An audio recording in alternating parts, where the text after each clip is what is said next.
आपण पाहत आहात नजर 18 न्यूज चॅनल.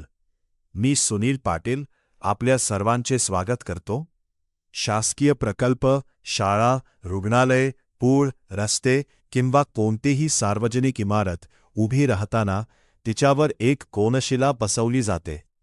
त्या कोनशिलेवर मंत्री, आमदार, खासदार, पालकमंत्री, लोकप्रतिनिधी आणि विविध पदाधिकाऱ्यांची नावे मोठ्या अक्षरांत झळकतात.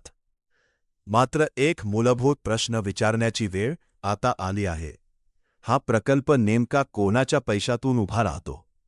उत्तर अगदी स्पष्ट आहे, जनतेच्या करातून. याच जनतेच्या करातून आज धुळे जिल्ह्यातील शिंदखेडा आणि नंदुरबार जिल्ह्यातील नवापूर येथे सार्वजनिक बांधकाम विभागाच्या शासकीय इमारती बांधून तयार आहेत. याशिवाय इतरही ठिकाणी शासकीय इमारती तयार असून काही इमारती पूर्णत्वाकडे वाटचाल करीत आहेत. रंगरंगोटी झाली आहे, फर्निचर तयार आहे, सर्व सुविधा तयार आहेत. मात्र या इमारती उद्घाटनाच्या प्रतीक्षेत महिनोमहिने कुलबंद पडून आहेत. याचा फटका सर्वसामान्य नागरिकांना बसत आहे. धुळे जिल्ह्याचे पालकमंत्री हे स्थानिक असल्याने त्यांनी प्रत्येक शासकीय प्रकल्पांची माहिती घेणे, आढावा घेणे ही काळाची गरज आहे. शासकीय इमारती वा प्रकल्प कोणत्याही व्यक्तीच्या नावासाठी किंवा राजकीय श्रेयासाठी बांधल्या जात नाहीत. त्या जनतेच्या करातून उभ्या राहतात आणि त्यांचा उपयोगही जनतेलाच व्हायला हवा.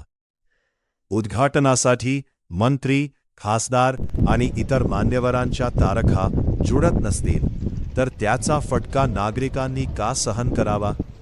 उद्घाटन हा केवळ औपचारिक कार्यक्रम आहे, परंतु जनतेची सेवा ही त्यापेक्षा अधिक महत्त्वाची आहे.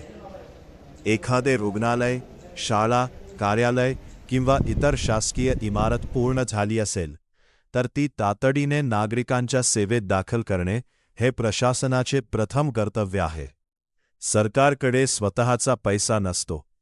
नागरिकांनी भरलेला आयकर, जीएसटी, इंधनावरील कर, मालमत्ता कर आणि इतर विविध करांच्या माध्यमातून जमा झालेल्या निधीतूनच प्रत्येक शासकीय प्रकल्प उभा राहतो. मग त्या प्रकल्पावर लोकप्रतिनिधींची नावे का असावीत? त्यांनी स्वतःच्या खिशातून निधी दिलेला नसतो. त्यांची भूमिका लोकप्रतिनिधी म्हणून मंजुरी, पाठपुरावा आणि नियोजनाची असू शकते, परंतु त्यामुळे सार्वजनिक मालमत्तेवर त्यांचे नाव कोरण्याचा अधिकार निर्माण होत नाही.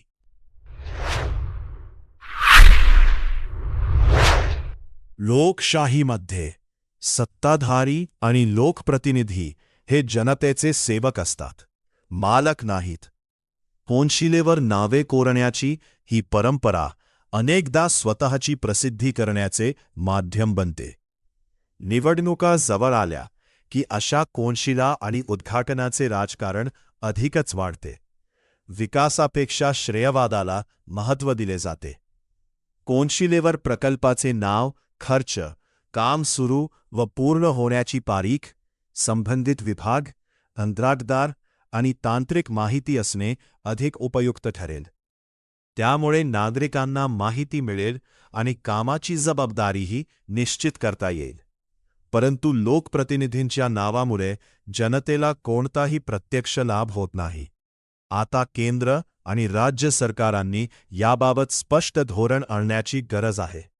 सार्वजनिक निधीतून उभारल्या जाणाऱ्या प्रकल्पाचा कोनशिलांवर कोणताही लोकप्रतिनिधीचे नाव न टाकण्याचा नियम करण्यात यावा. कारण ही स्मारके कोणताही व्यक्तीची नसून जनतेच्या विश्वासाची आणि कर रूपाने दिलेल्या योगदानाची साक्ष आहेत. लोकप्रतिनिधींची खरी ओळख फलकावरील नावाने नव्हे तर वेळेत सुरू झालेल्या जनहिताच्या कामामुळे निर्माण होते. त्यामुळे आता उद्घाटनाच्या राजकारणापेक्षा जनतेच्या इतर प्राधान्य देण्याची वेळ आली आहे. धुळे जिल्ह्यातील पूर्ण झालेल्या शासकीय इमारती तात्काळ सुरू झाल्या तर त्यातून प्रशासनाची कार्यक्षमता आणि लोकप्रतिनिधींची जनतेप्रती असलेली बांधिलकी दोन्ही दिसून येतील. खरे तर प्रत्येक कोनशिलेवर एकच वाक्य असावे, हा प्रकल्प भारतातील करदात्या नागरिकांच्या पैशातून साकारण्यात आला आहे. हीच लोकशाहीची खरी ओळख ठरेल आणि विकासावर कोणत्याही व्यक्तीची नव्हे तर जनतेची मालकी असल्याचा संदेश संपूर्ण देशाला मिळेल. या संदर्भात आपल्या काही सूचना असतील तर कमेंट्समध्ये कळवा. आमच्या चॅनलला लाईक करा, शेअर करा आणि सबस्क्राईब करा. अरे हो, बेल आयकॉन प्रेस करायला विसरू नका.